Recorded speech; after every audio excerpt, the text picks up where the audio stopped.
Hello again, and welcome to Marketing with Purpose. My name is Monica Pitts, and I admit I have been very focused on my nonprofit audience recently. And I want you to know, my amazing construction friends, that I have seen you working hard all summer, and I have not forgot about you.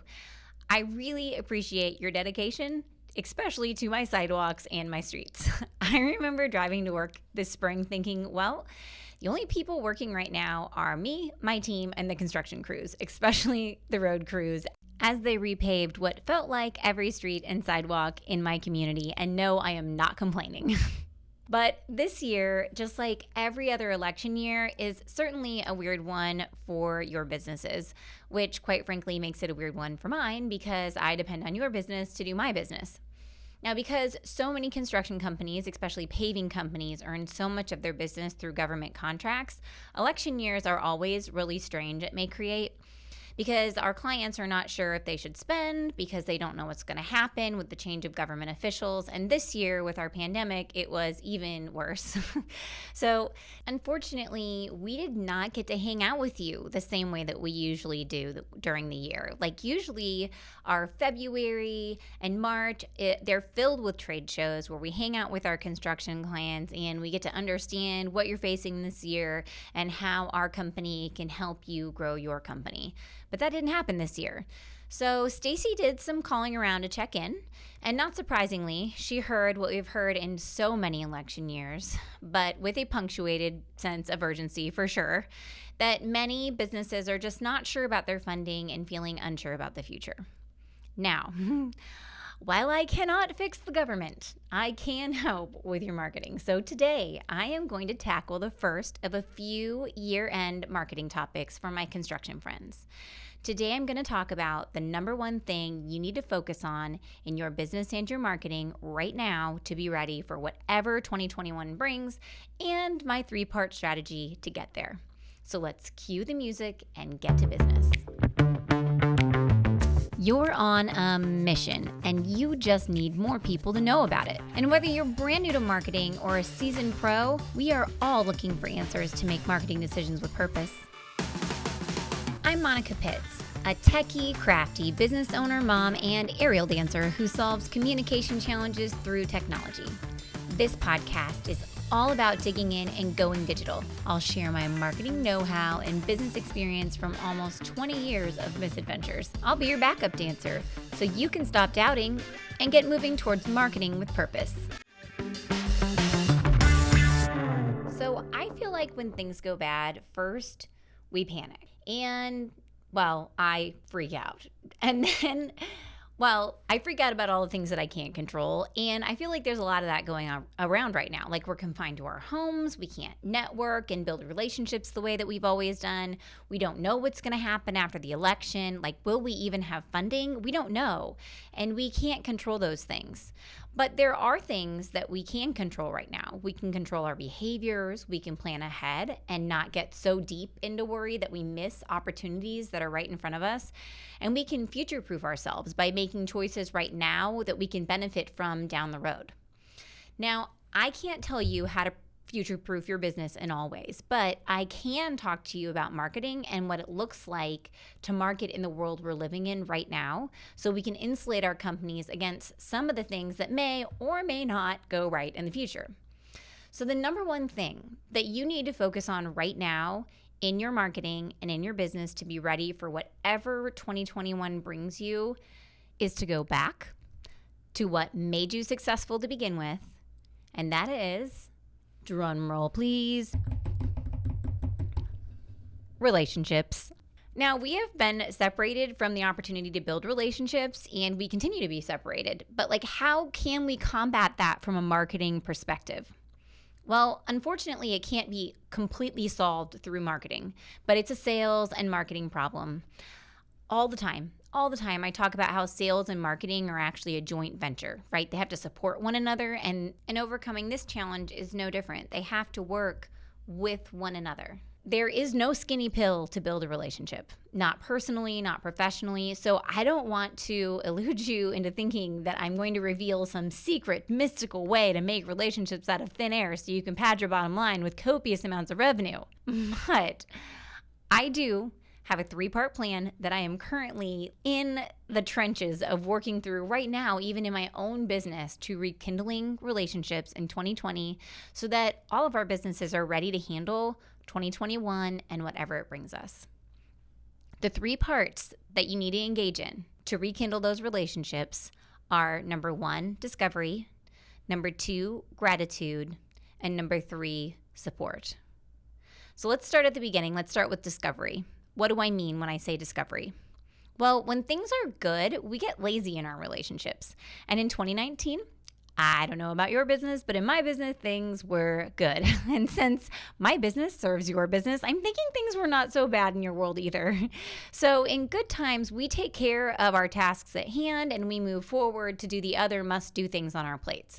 We don't do the extra things because we're focused on what has to be done just to survive this busyness that we're swamped with. Now, when I started my business in 2005, I had a business partner. She was my sales lady. I was her design lady. She'd sell it and I'd make it. And after about a year of this magic, she left. And so then I was the design lady and I was the sales lady. And if you've ever met an artsy person before, you know how good they are at sales. They're fabulous, beautiful, awkward beasts. And I was one of those beasts. Now, I pride myself on knowing what I don't know. And at the time, I certainly didn't know squat about selling. So I enrolled myself in a sales course and I took Sandler sales training for 2 years. Now, my sales trainer told me over and over again that when things get tough, you need to go left. See, there's many parts of a sale and they teach them all through Sandler, but they all start at the same place, the relationship. And in Sandler, they call it bonding and rapport. Now, when you hit a bumpy patch, you need to go left, go back to the relationship, go back to bonding and rapport. And that's where this rekindling and reinforcing for 2021 starts. It starts with bonding and rapport. And this is your discovery phase. See, when you meet someone, you have to learn about them first, right? You might not even know their name. You have to go all the way back to that. And right now, I don't want you to make assumptions about the people that you serve. I don't want you to assume that you know your strategic alliances right now, or that you know the project managers, or that you know the engineers. Don't assume that you know them. We need to cash in those assumptions and start over again. During the discovery phase, you're going to have conversations. Now, I know you are going to want to plan, and you're going to want to go and make sure that your website's perfect, and all these things are absolutely perfect, and I'm here to tell you that's not the place to start. The place to start is with the conversation, and the conversation is not going to happen in an email. It's not going to happen over text. It's not going to happen on some group in social media. Although you really can learn some things about your target market and the people that you serve in social media. But in this discovery process, I want you to lean into making relationships, not just studying people. You're not just outlining your target market here. You're engaging with them in an effort to understand the challenges that they are facing right now and connect with them at the same time. You have to have these conversations with people and be ready to talk back and forth with them in real time. So you can have them on phone, you can have them in Zoom, you can have them in person. Any opportunity that you can grasp, you are going to discover what's going on in the world of the people that you serve. You're going to listen to the things that they say. Listen to their challenges. Ask them, what are the things that they're facing right now that are holding them back from doing more business? And you're going to look for patterns, the things that you hear over and over again. And in those patterns, you want to latch on to the problems that you can help them solve. Now, part of this discovery process is documenting what you find. You need to write it down or record it in some way, shape, or form that you can find it again, because you're going to use it in the third part of rekindling your relationships when you offer support. So write it down, make sure that you keep it in a place where you can find it, whether it's a notebook or in a Word document, whatever it is, keep it documented so you can easily find it again. I find it really helps me to take notes during these conversations. And if I don't have the opportunity to take notes during a conversation, then I use an app. I use otter.ai, OTTER.ai, and I dictate to the app what I learned during the conversation as quickly afterwards as possible. So that way I can record it and it transcribes it for me if I use the app in my phone. So it's super convenient. You might actually check it out to document your findings. Now, once you figure out what you need to solve, then you can move into the next step. And I call this the gratitude phase. During the gratitude phase, you are going to show your gratitude in two ways. One is going to be very obvious, and the other, maybe not so much. So let's start with the maybe not so much one. During the gratitude phase, you are going to take this time to plan how you can support your clients. How can you help them reach their goals, right? You listen to all the problems that they have, and you thought to yourself, how can I help them solve these problems? And you're going to plan that during the gratitude phase. I'll give you some more examples of what that support looks like in a second. But ultimately, during the gratitude phase, you need to put in place all the puzzle pieces that allow you to support your target market to reach their goals. Because all that stuff needs to be done so that you can move forward and actually support them in the third phase. Now, the second part of the gratitude phase is exactly what you think it is. It is showing your gratitude. Now, you are going to use these opportunities as a way to stay connected with these people until you're ready to support them. Showing gratitude used to be so easy, and now you're going to have to just be more creative with it, right? I mean, you used to be able to take them out to a steak dinner or out for a drink or whatever it is that your company does to show gratitude. Or even when you're out at a trade show, you might have introduced them to a few business associates in the hope that they might be able to do business together in the future. Those are all ways that we show gratitude for other people. Now, what are some ways that you could show gratitude to them? Could you put their information out on your website? Could you give them a testimonial to put on their website? This might look like sending an email, just checking in to see if there's anything you can do to help with an estimate or a bid. You might send them a thank you card. You could send them a letter. You could make a fun thank you video, whatever really fits into your company culture and your skill set. Let's get creative and show these people that we really appreciate them. And this, my friends, brings me to the third part of the relationship trifecta. So we did our discovery phase, we documented what problems we needed to solve, and then during our gratitude phase, we both planned how we could help solve those problems, and we also bought ourselves some time and continued to maintain our relationships by showing gratitude for our customers. And now we're going to move into the support phase. The support phase is honestly where the real marketing begins. To figure out how you are going to plan this support marketing, you need to ask yourself, what were the problems that I could solve for them? And then what talents or skills do you have that you can use to support them and help them solve these problems? Because these look different for all of us, for every business, but the end result is the same, which is a strong relationship. Now, I'm not saying that you should not continue to show gratitude.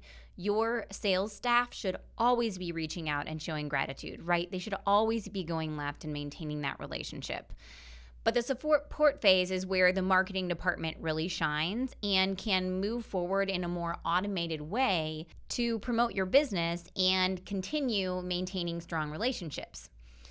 So a lot of people, when they move into their marketing, they think, how can I sell this? And what you should be thinking is, how can I help someone solve a problem?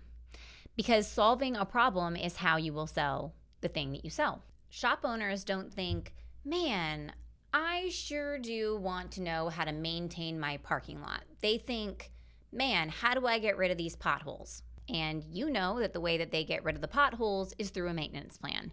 But how do we help them solve that problem? How do they know that? You can teach them by supporting them through your marketing. So let's go back to that same parking lot example. There's a company I am always stalking online, and you've probably heard me mention them before, Rose Paving. So at rosepaving.com, they have a variety of white papers that you can download. And these white papers help business owners understand things that they might have missed when planning their parking lots. So one of the white papers is your parking lot legal? Another one is 10 factors that affect the outcome of any paving procedure. And another one that's crack sealing, got potholes, crack sealing to the rescue. Now, here's the deal. What they've done here is they have not only supported the business owners, they have also supported their own salespeople and their general contractors by giving them the tools that they need to give to business owners to sell their product. Now, support isn't always a white paper, though. It could be a webinar to help explain your products or handle common buying objections or myths about your product or service that are barriers of entry for purchase. It could be a tool that people can use online to estimate services or materials. For some people, it looks like a frequently asked questions section. And other people, it's a blog, it could be a podcast, an email campaign. Really, there are so many different ways that you can share these solutions with people. And once again, the way that you determine what solution that you are going to present to people is by listening to their problems, by looking at what problems you can actually solve and what your strengths and talents are as a team to be able to present a solution to people. And then once you build that resource, that thing that can help them, then it's marketing's responsibility to support sales to help share that information with your audience, with your clients, with your general contractors, so that way they know it exists. So you talk about it in your emails, you put it on your website, you put it out on your social media, you put it everywhere, so that way people know that you have this resource for them. And make sure that your salespeople are equipped to talk about it and explain its benefits, so that way every time that they hear that person that they have the relationship with talking about this problem, that they can present the thing that you created as a solution. Okay, so let's wrap this up. The number one thing you need to focus on right now in your marketing and your business to be ready for whatever 2021 brings is to go back to what made you successful in the first place, which is your relationships. To rekindle those relationships, since we can't really do it the same way that we've always done it, you can lean into my 3-step strategy. The first step, remember, is discovery. This is where we reach out and we talk to our general contractors, our clients, anybody that we do business with, and even our own salespeople, and we understand what they need right now, what challenges they're facing, so that we can help them overcome those challenges. The second step is our gratitude step. Now, remember I said that gratitude is a 2-pack. So the first way that you're going to show gratitude is the obvious way. You're going to thank them for their business in any creative way that you can find right now to show them that you appreciate them and keep the relationship going. And then the second piece of gratitude is you're going to take that time to plan with them in mind how you can support them. Once your support is ready, then you're going to move into step 3, which is actually supporting them. This is where the marketing begins. And this is what maintains the relationship. After your support piece is built, be it a blog, a frequently asked questions section, a series of videos, a webinar, whatever it is that you're going to do to support your audience, then you put it into place and you start promoting it through your marketing using every single tactic you can get your hands on that you're comfortable with. So there you have it, friends. Discovery, gratitude, and support. A little bit of marketing, a little bit of sales, and a little bit of psychology to keep you on track, to keep your business growing now and in the future. And with that, thank you so much for your time and attention today. My name is Monica Pitts. Now go forth and market with purpose.